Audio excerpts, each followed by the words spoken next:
Que bom nós estarmos nesse clima de festa, de aplauso e de alegria, porque é exatamente isso que nos fala o Evangelho. No Evangelho de hoje, Jesus acaba de sair de uma refeição escandalosa, de um banquete, de uma festa escandalosa na casa de Mateus. Mateus era um pecador público. Mateus era um coletor de impostos. Hoje nós diríamos que Mateus é um político corrupto. Acontece que Mateus encontrou Jesus, se converteu, pediu perdão a Deus dos seus pecados, e Jesus vai então fazer festa na sua casa. Jesus se senta na mesa com os pecadores, e com isso acontece o grande escândalo dos judeus de ver que Jesus se sentava à mesa com os pecadores, que Jesus estava lá com os pecadores, e não somente isso, que Jesus fazia festa. É nesse contexto que se dá a pergunta do Evangelho de hoje. Os discípulos de João começaram a ver que eles faziam jejum, os fariseus faziam jejum, mas os discípulos de Jesus não só não faziam jejum, como se sentavam à mesa fazendo festa junto com os pecadores. Como é possível isso? Esse é o escândalo, essa é a pergunta fundamental que está aqui no início do Evangelho de hoje. É aqui, meus irmãos, que nós então enxergamos o que é a igreja. Saiba você,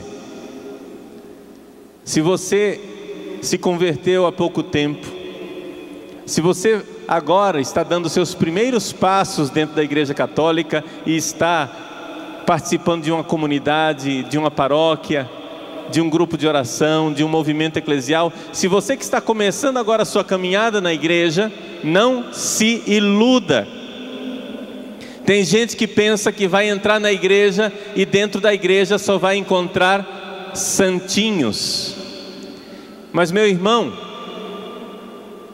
quando a gente vai a um hospital, o que é que você espera encontrar no hospital? A não ser doentes. Quando você vai à igreja, o que é que você espera encontrar na igreja? A não ser pecadores. Porque o lugar do pecador é na igreja. É na igreja que o pecador deve entrar para se converter, para fazer com que o seu coração mude.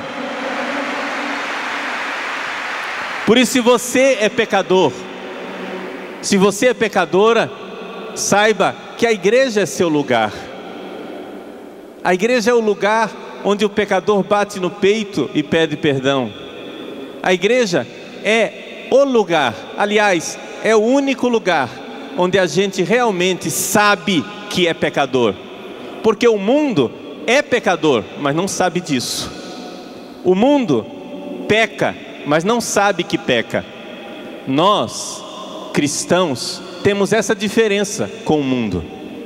Qual é a diferença entre um cristão que quer seguir Jesus e está na igreja e um pagão que não quer seguir Jesus, que não quer saber de igreja?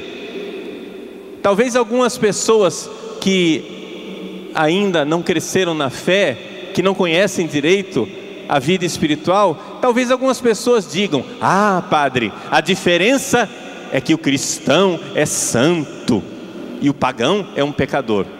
Não, não é nada disso. A diferença é que o cristão peca e o pagão também peca. E qual é a diferença? A diferença é que o cristão peca e odeia o seu pecado, e o pagão peca e fez do pecado um projeto de vida. Essa é a grande diferença. Nós sabemos que Deus não nos rejeita. Nós sabemos que Deus não nos rejeita por causa dos nossos pecados. E esta é a grande realidade, a grande razão da alegria do cristão. A alegria do cristão é uma alegria que ninguém pode arrancar do nosso peito. A alegria do cristão é a alegria fundamentada na certeza de que eu sou amado. Não importa o que eu fizer, não importa o que eu aprontar, Deus me ama apesar de mim.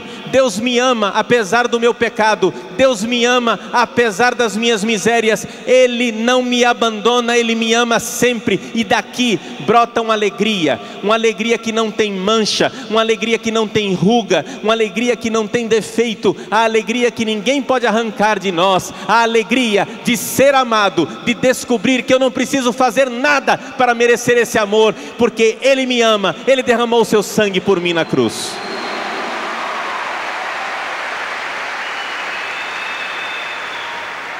Essa é a mensagem do Evangelho de hoje. A mensagem do Evangelho de hoje é essa realidade da alegria de ser amado, de estar com o esposo que é Jesus. Jesus diz isto. Por acaso os amigos do noivo podem estar de luto enquanto o noivo está com eles? Então vejam, meus queridos irmãos, minhas queridas irmãs, o que Deus quer nos ensinar com o Evangelho de hoje é uma coisa que parece contraditória, mas não é contraditória. O que Deus quer nos ensinar é que dentro de cada cristão existe uma profunda alegria, uma alegria radical, uma alegria fundamental, uma alegria que está no centro, no núcleo da nossa alma. E ao mesmo tempo que existe dentro de nós uma alegria, existe também dentro de nós uma tristeza. A alegria de sermos amados, a tristeza de não termos correspondido a este amor. A alegria de saber que somos amados por um amor sem defeito. A tristeza de saber que nós não somos capazes de amar de volta, amar suficientemente. Alegria e tristeza, esta é a tensão espiritual. O Papa, quando proclamou na carta que ele proclamou o ano sacerdotal, ele falava disso, que é necessário que os sacerdotes voltem a viver a tensão espiritual. A tensão espiritual é essa realidade, a realidade de estar dividido, de saber que a minha miséria me entristece e a misericórdia de Deus me alegra, de saber que a minha miséria verdadeiramente precisa mudar. Eu preciso, como diz o Evangelho de hoje, eu preciso jejuar, eu preciso fazer jejum, penitência, me entristecer, fazer luto quando o esposo está longe de mim. E ao mesmo tempo eu tenho que me alegrar, fazer festa, fazer banquete quando ele está próximo de mim. Mas qual é o grande paradoxo? Qual é a aparente contradição da nossa fé? É o seguinte: saiba disso, Deus nunca está longe de você, e no entanto, você pode estar longe de Deus. Está entendendo o que eu estou dizendo? Ou seja, Deus não está longe de mim, mas eu posso estar longe de Deus. Isso é paradoxal. Isso é um negócio que é difícil de entender, parece uma contradição, mas não é uma contradição. É a grande verdade da nossa fé. Porque Deus está próximo, porque Deus é Deus conosco, porque Deus desce até a nossa miséria, porque Deus vem nos visitar na nossa miséria, nós nos alegramos e sabemos que dentro de nós existe uma alegria que ninguém pode arrancar. Saber que Ele é fiel a mim, Ele não me abandona. Como isso comove o meu coração ao pensar no meu sacerdócio. Nós estamos no ano sacerdotal. Talvez vocês que são mais jovens não tenham aprendido no catecismo de vocês, mas o pessoal mais antigo aprendia isso sempre, que o sacramento da ordem, a ordenação. Pela ordenação, nós recebemos de Deus um caráter indelével. Palavra difícil, né? O que quer dizer caráter indelével? Caráter indelével é uma tentativa de tradução para o português de um negócio que na verdade é mais latim do que português. O que é o caráter? Se vocês forem ver no mundo antigo, na época de Jesus, na época dos romanos antigos, os escravos eles recebiam um carimbo. Do jeito que ainda tem hoje em dia gente que marca os bois com um ferro quente, até isso já está saindo de moda, né? Até boi já não se marca mais com ferro quente, né? Eles põem uns brincos no boi para dizer de quem que é o boi. Mas antigamente, né, o único jeito que tinha de marcar um boi era a ferro quente. Se colocava ali um carimbo, e aquele carimbo, aquele caráter, carimbava o boi e dizia a quem o boi pertence. O boi é propriedade de fulano. E é um caráter indelével. Indelével quer dizer o quê? Que não tira, que não pode ser destruído. Delere em latim quer dizer destruir. Então, o caráter indelével quer dizer um carimbo que ninguém pode arrancar. O padre, quando o padre é ordenado, ele recebe de Deus um carimbo que ninguém pode arrancar. Não sei se você sabia, Deus não permita, mas se um padre for condenado ao inferno, ele será condenado ao inferno padre. Ninguém tira dele o sacerdócio. O sacerdócio é para sempre, e isso é sinal da fidelidade de Deus, porque quando Deus escolhe uma pessoa, Ele não volta atrás. Você pode se afastar de Deus o quanto quiser, você pode até descer aos infernos para ir longe de Deus, Deus não irá longe de você, Deus não irá abandonar você. Assim também, pelo batismo, você foi batizado e o batismo imprime em você um caráter indelével. Você foi crismado e a crisma imprime em você um caráter indelével. Sabe o que isso quer dizer, meu irmão, minha irmã? Que você é propriedade de Deus, está marcado, Ele é seu Senhor, você é servo dEle, e Ele ama você e não abandonará você.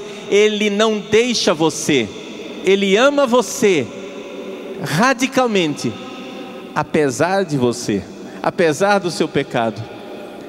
E isso acontece com o sacerdote. Acontece com o sacerdote essa grande verdade. A grande verdade que Deus não me abandona e não me deixa. Ele me ama, Ele me escolheu, Ele me quis, Ele me chamou, e apesar de mim, Ele não me deixará. Eu, como padre, eu posso deixar Deus. Eis o grande, o terrível mistério. Nós, católicos, sabemos disso. Um padre não está salvo só porque ele é padre, não. Um padre é um homem com a sua alma em perigo. Um padre pode sim se precipitar no inferno do egoísmo, da miséria, na longura de Deus, na distância de Deus. E no entanto, Deus jamais irá abandoná-lo. Eis aí como nós vivemos essa grande tensão espiritual. O Papa convida os padres a viverem essa tensão espiritual nesse ano sacerdotal. A tensão espiritual de saber que nós somos infinitamente amados e que ao mesmo tempo devemos infinitamente odiar o nosso pecado. Essa é a tensão espiritual. Nós devemos fazer jejum por causa dos nossos pecados e devemos fazer banquete por causa de nossa vocação, por causa do amor de Deus, por causa do amor com o qual nós fomos amados. Eis aí o grande mistério cristão. Mas eu queria aqui recordar a você que isso não é uma verdade somente para o padre. Isso é uma verdade para todo batizado. Isso é uma verdade para toda pessoa que é crismada. Deus não irá deixar você. E mesmo você que ainda não é batizado, e mesmo você que ainda não é crismado, Deus quer você. E não somente Deus quer você, nós, na Igreja Católica, queremos você. Eu não sou destas pessoas que têm vergonha de ser católico, e eu não tenho nenhuma vergonha de querer converter as pessoas. Se você não é católico, meu irmão, eu sou capaz de viajar até o outro lado do planeta para fazer de você um católico, porque é lindo ser católico, porque é maravilhoso ser católico.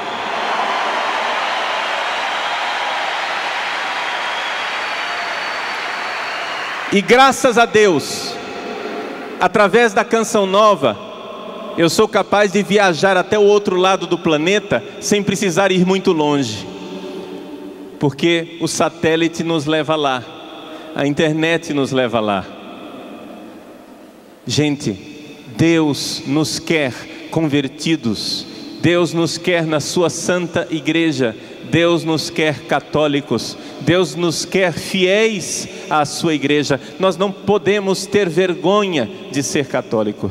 Nós não podemos ter vergonha de estar na igreja de Cristo, a igreja de 2000 anos, e não podemos ter vergonha de estar na verdade. Quem tem que ter vergonha é quem está no erro e na mentira. Esse é que deve se envergonhar, mas quem está na verdade e quem está na luz não tem que se envergonhar. Alegria, alegria, alegria de ser católico, alegria de ser de Deus, alegria de pertencer a Ele.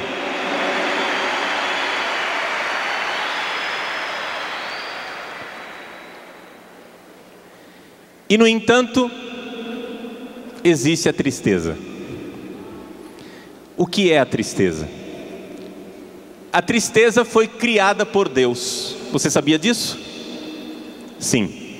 A tristeza foi criada por Deus e Deus nos deu a tristeza de presente. É um presente que nós recebemos de Deus. Por quê? Porque quando Deus criou Adão e Eva, Ele sabia que Adão e Eva eram livres e Ele sabia que eles podiam pecar. E porque eles podiam pecar, Deus deu a eles a tristeza de presente, para que quando eles pecassem, eles se arrependessem de ter pecado, para que quando eles pecassem, eles se entristecessem de ter perdido a Deus. Porque a tristeza de estar longe de Deus é a única forma que nós temos de voltar para Deus. Quando o filho pródigo, longe do pai, caiu em si e refletiu no seu coração, ele foi tomado por uma profunda tristeza. A tristeza de lembrar que na casa do seu pai, até mesmo os escravos eram muito mais bem tratados do que ele, livre, longe da casa do pai. E então, por causa daquela tristeza, por causa desta abençoada tristeza, por causa desta tristeza que é um dom de Deus, por causa desta tristeza que é uma graça extraordinária, por causa desta tristeza que vem do céu, por causa desta tristeza que Deus nos deu de presente, este jovem diz: vou me levantar e vou para a casa do meu pai, e eu direi: Pai, pequei contra o céu e contra ti, eu não sou mais digno de ser tratado como um filho, trata-me como um escravo na tua casa. Mas que bem-aventurada tristeza, que abençoada esta tristeza, porque se não fosse ela, esse jovem jamais teria saído do lugar onde ele se encontrava. E no entanto, meus irmãos, como tudo que é de Deus pode ser pervertido, também a tristeza pode ser pervertida. Também a tristeza pode ser usada pelo diabo para nos afastar de Deus. Como? Vejam, Deus nos deu a tristeza para nós nos entristecermos quando perdemos a Ele, Deus verdadeiro, o que é que o diabo faz? Ele usa a tristeza para que nós nos entristeçamos quando perdemos os nossos deuses falsos. Eu não sei como é que você se encontra hoje. Se você está alegre, como é que está a sua vida? Tem gente que está triste. Eu peço que você se recorde dos momentos em que você se entristece. Toda vez que você fica triste, é porque você perdeu um Deus. Pode ser que você tenha perdido o Deus verdadeiro, mas pode ser que você esteja perdendo um Deus falso. Quando você transforma o dinheiro no seu Deus, e você perde o dinheiro, e você se entristece, é porque você perdeu o seu Deus, com D minúsculo. Você perdeu o seu Deus falso.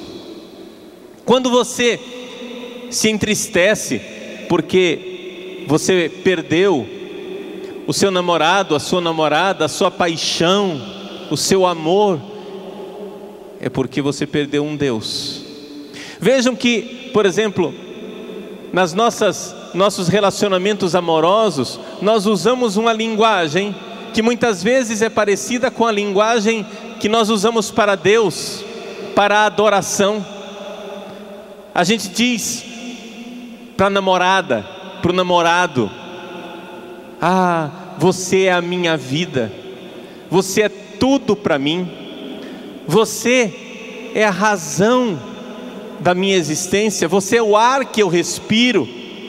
Vejam, gente, nenhum homem e nenhuma mulher merece receber essas palavras, somente Deus. E quando você faz essas coisas, você está transformando uma criatura em Deus. É isso que acontece. Nós fazemos das criaturas deuses e nos esquecemos de Deus. E quando nós perdemos essas criaturas, também nos entristecemos. Então existem vários tipos de tristeza.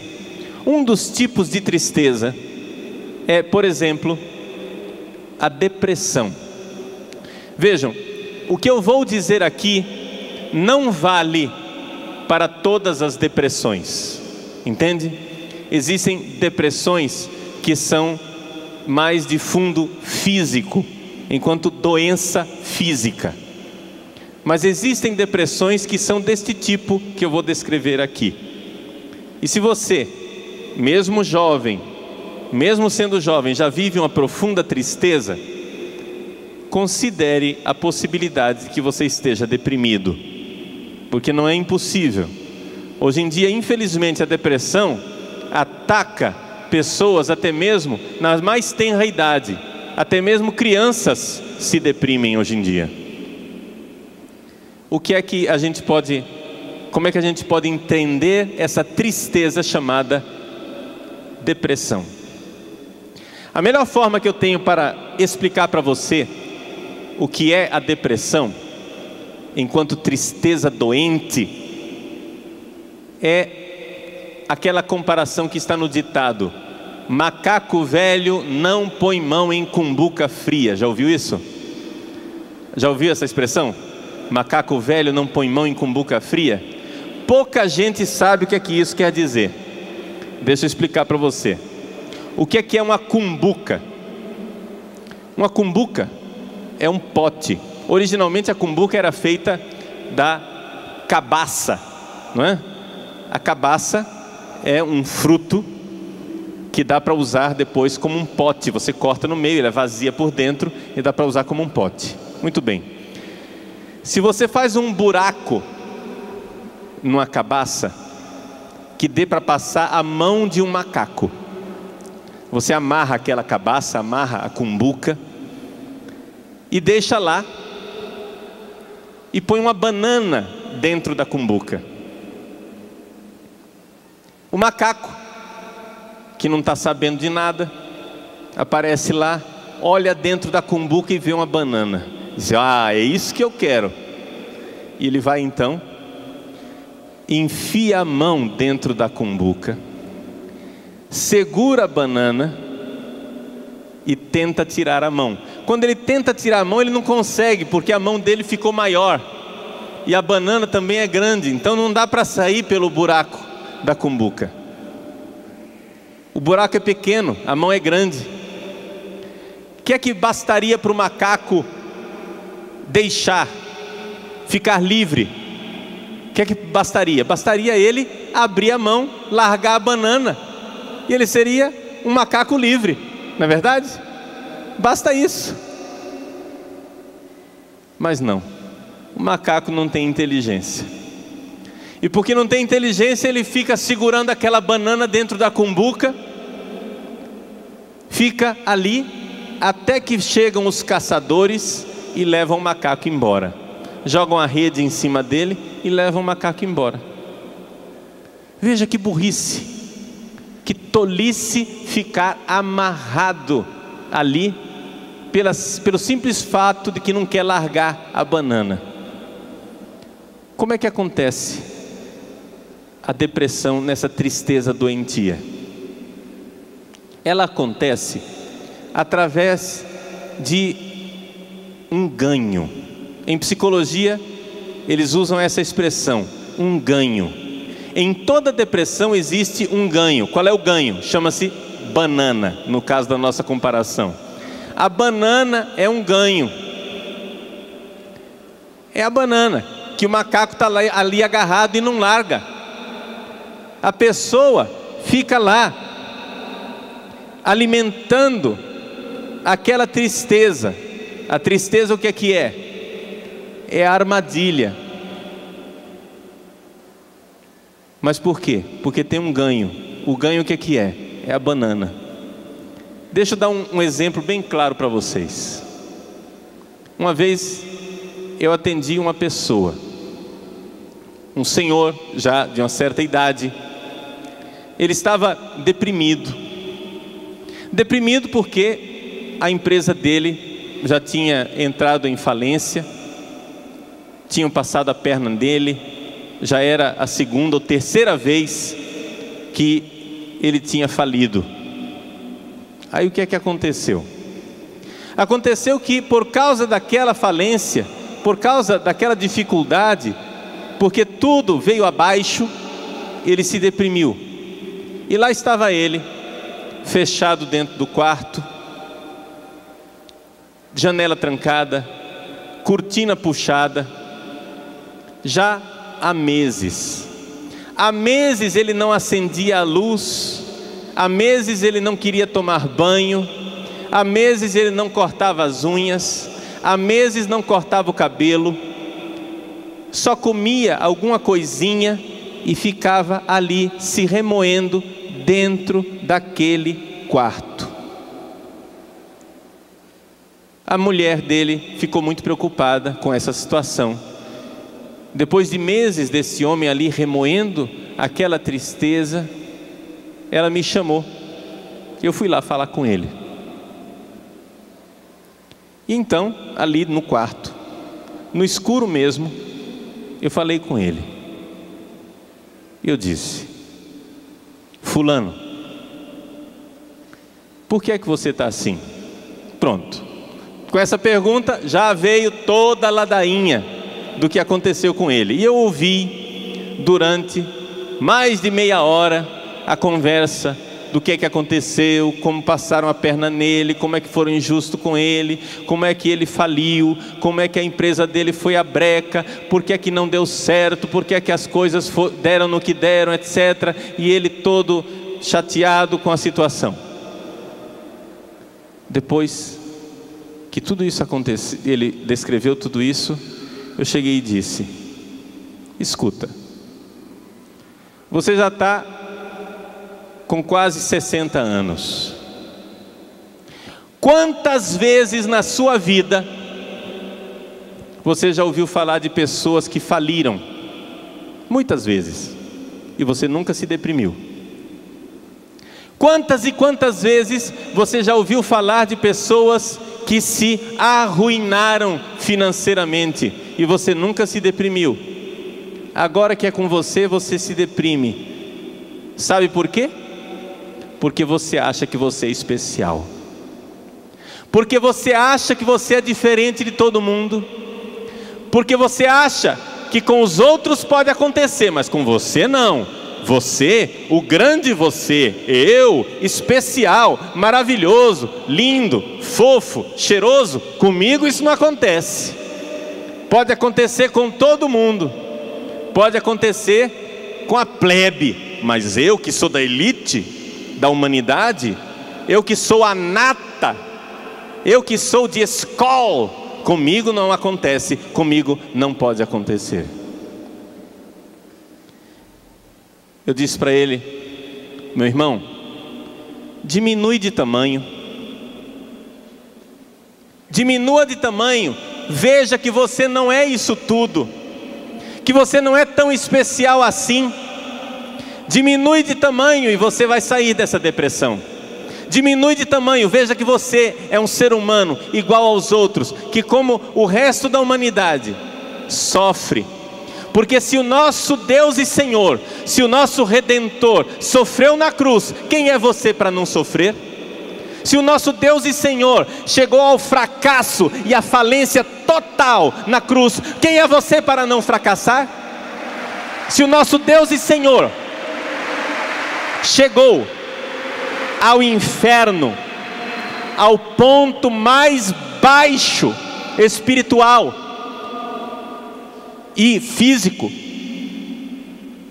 psíquico, que uma pessoa poderia chegar, se Jesus sofreu na cruz as penas do inferno, quem é você, rapaz, para achar que você é o único, que você é o único ser humano que pisou os pés nesse planeta e que não vai sofrer, que não vai ter decepções, que não vai ter fracassos, que não vai também bater a cabeça na parede? Quem é você?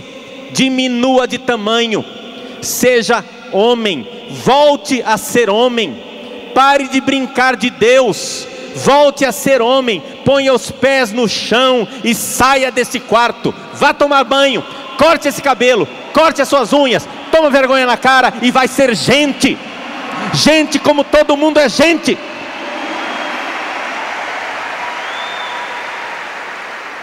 Você não é Deus, você não é especial, você é um filho amado de Deus. O Redentor derramou o sangue precioso dele na cruz por você. Não torne o sacrifício de Jesus inútil, não ria do sacrifício de Cristo na cruz. Tome posse deste amor que amou você e se ponha de pé novamente e ame. Ame aquele que amou você, sirva aquele que se fez escravo por você, dê a vida por aquele que morreu por você.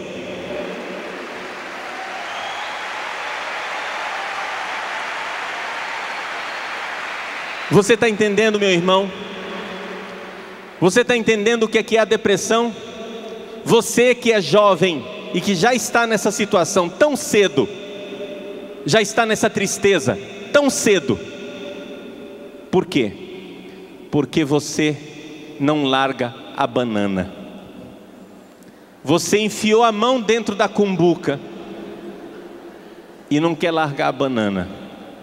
Assim como a mão do macaco precisa diminuir de tamanho para conseguir sair de dentro da cumbuca, você precisa diminuir de tamanho para sair da sua tristeza e compreender que você não é especial. Se ele morreu na cruz, você também pode morrer. Se ele fracassou na cruz, você também pode fracassar. E a nossa certeza é esta: se com ele morremos, com ele viveremos, com ele nós ressuscitaremos. Ressurreição em Cristo Jesus.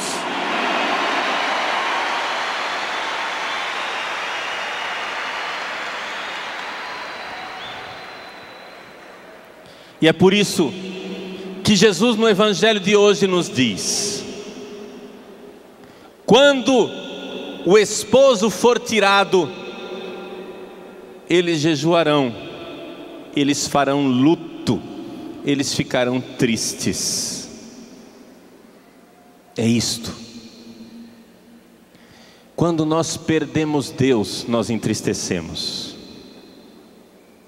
Mas saibam de uma coisa: o nosso coração é um campo de batalhas. Dentro de nós existe a perfeita alegria e dentro de nós existe a tristeza também. Dentro de nós existe a perfeita alegria de sabermos que somos amados. Gente, nós não fomos amados por um amor qualquer. Nós fomos amados por um amor infinito, um amor sem mancha, um amor sem ruga, um amor sem miséria, um amor sem imperfeições. Nós fomos amados de um amor eterno, de um amor divino. Alegria, alegria infinita de saber disso. Mas nós não amamos de volta.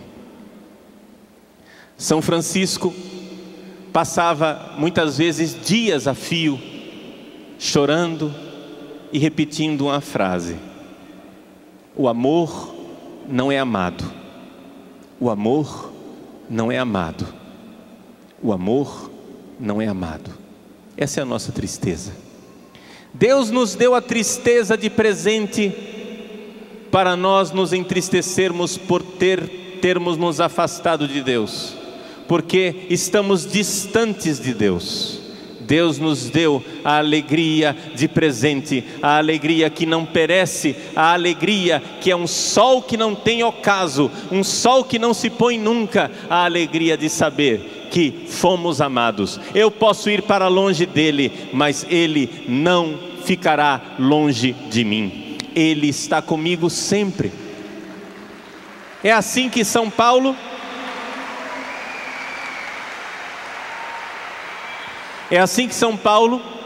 na carta aos Filipenses, faz uma comparação que parece contraditória para nós.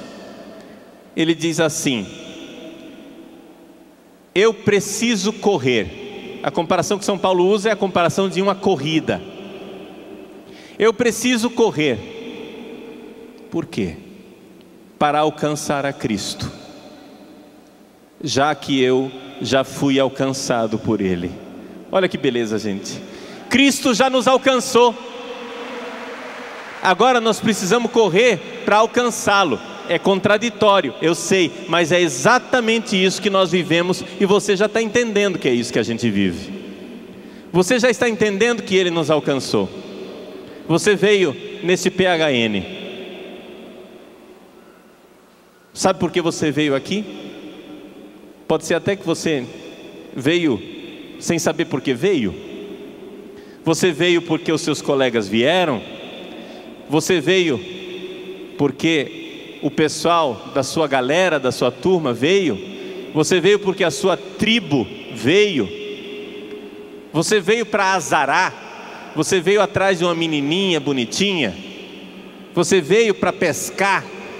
Você veio, quem sabe você veio aqui para vender drogas. Você que veio aqui para vender drogas. Você sabe por que você está aqui? Porque Jesus já pegou você e você não vai escapar. Você veio aqui achando. Você veio aqui achando que estava servindo o diabo. Você veio aqui achando que ia passar a perna em Deus. Você veio aqui dizendo assim: ah, esses padres é tudo um bando de besta, é tudo bobo. Eles reúnem os jovens tudo num lugar para facilitar meu trabalho, porque aí o mercado está tudo dominado. É assim que você pensa. Você pensa, está mais fácil de vender, porque os jovens estão reunidos e eu vou lá. Mas agora, enquanto eu estou falando, você sabe que eu estou falando com você. Você sabe que Jesus já alcançou você. Que o amor de Deus alcançou você. Você sabe disso. Agora, meu irmão, agora, minha irmã, você que precisa alcançar Jesus. Você que precisa dar o pulo. Você que precisa sair desta morte na qual você vive. Sim, porque esta vida que você vive não é vida, é uma morte disfarçada de vida. Você não vive uma vida verdadeira, porque no pecado nenhuma vida é verdadeira. Você vive uma morte disfarçada de vida. Você não vive, você vai morrendo. Você não caminha, você esperneia. Você não tem alegria e você sabe disso. Você só é capaz de fazer barulho, mas não é capaz da verdadeira alegria cristã. Você não é capaz de ter esta alegria dentro do coração, uma alegria que não nos abandona, mesmo quando a gente chora, uma alegria que não nos abandona, mesmo quando a gente está triste por alguma coisa, uma alegria fundamental, radical, que está no centro do coração, a alegria que vem da certeza de que nós fomos amados por um amor infinito. Então, esta alegria quer entrar no seu coração. Dê os seus pulos, se entregue a Cristo. Deixe esta miséria, deixe esta vida miserável e venha para o seu Senhor. Volte para o seu Senhor.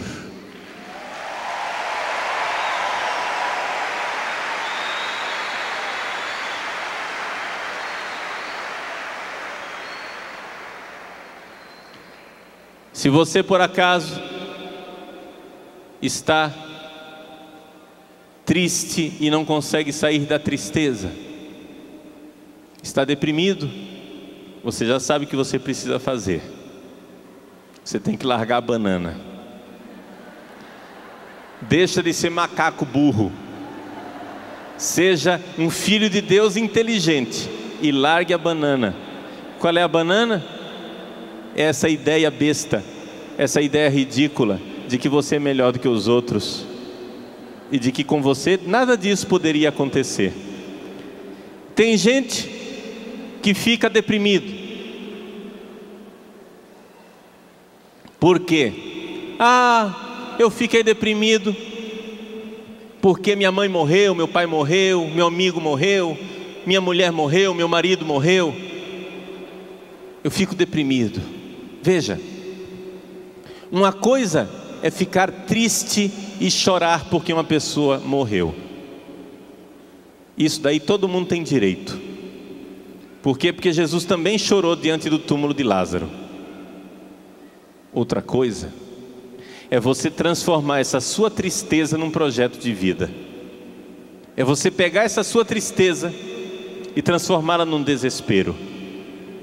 Porque você acha que a morte poderia visitar todo mundo, menos você. A morte poderia visitar qualquer família, mas não você. Todos os dias você assiste o noticiário e lê a notícia de tantas mortes. Isso nunca te abalou. Quando bate na sua família, aí você deprime. Bonito para sua cara. Você acha que é especial.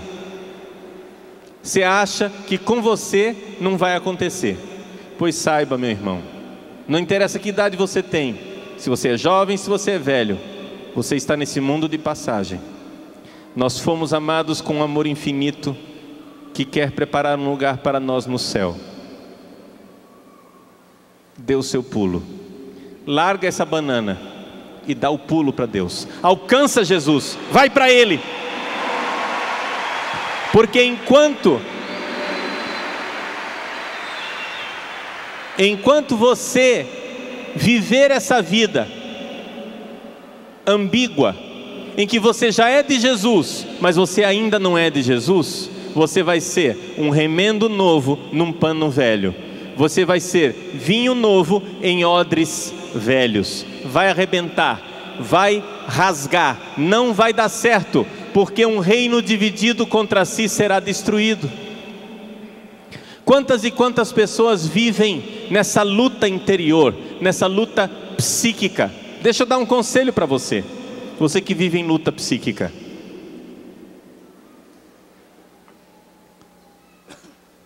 O que é luta psíquica? Luta psíquica é o seguinte: você diz assim, vou, não vou, faço, não faço, telefono, não vou telefonar não. Você está pensando em consumir drogas, Você está pensando em fazer sexo. Você que está com camisinha na sua carteira agora, e que Deus está dizendo no seu coração que você tem que largar essa vida de sexo desregrado. É com você que eu estou falando. Você está sentindo o chamado de Deus de jogar essa camisinha na primeira lata de lixo que você encontrar e nunca mais usar essa porcaria e ser casto até o casamento.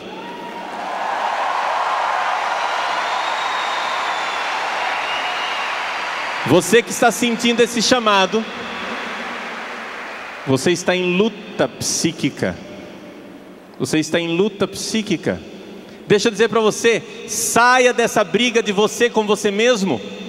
Você diz, faço, não faço, jogo fora, não jogo, vou, não vou. Para de brigar com você, animal. Para de ser ridículo.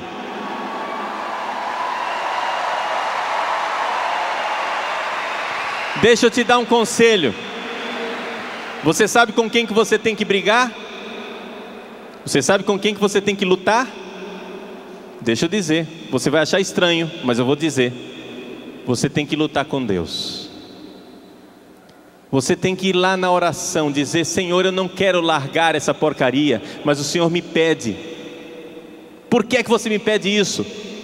Pode xingar Deus quanto quiser, e se prepara, põe o capacete, porque a resposta vem. Lute com Ele. Lute com Deus. Faça como Jacó. Faça como Jacó, que lutou com Deus. Faça como Jesus, no Horto das Oliveiras, que entrou em agonia, em luta. Agon quer dizer isso, luta. Luta com Deus. Lute com Deus. Porque quando você luta com Deus, sabe o que acontece?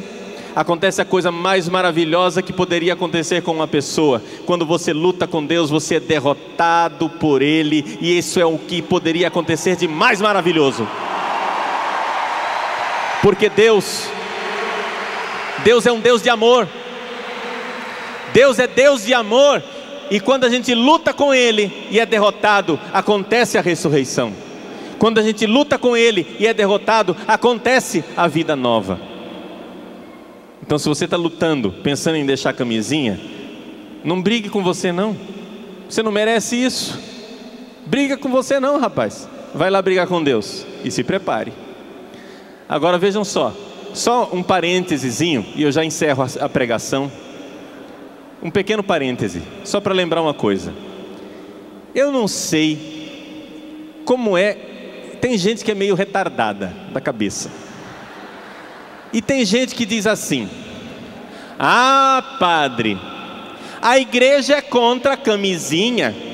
A igreja quer que as pessoas peguem AIDS. Como que a igreja é contra a camisinha? A igreja devia deixar as pessoas usarem camisinha, porque senão as pessoas vão pegar AIDS. E eu digo, meu irmão, você não entendeu nada. A igreja não é contra a camisinha. A igreja é contra o sexo fora do casamento. Você não está entendendo. A coisa é mais radical. A igreja não quer que você saia por aí tendo relações sexuais sem camisinha. A igreja quer que você pare de transar e espere o casamento. É isso que a igreja quer. Porque a igreja ama você e quer o seu bem. Então, pare de se fazer mal. Pare de se maltratar. Pare de pecar. Você consegue.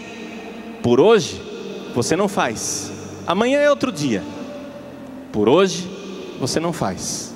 Por hoje, você consegue. Por hoje, não.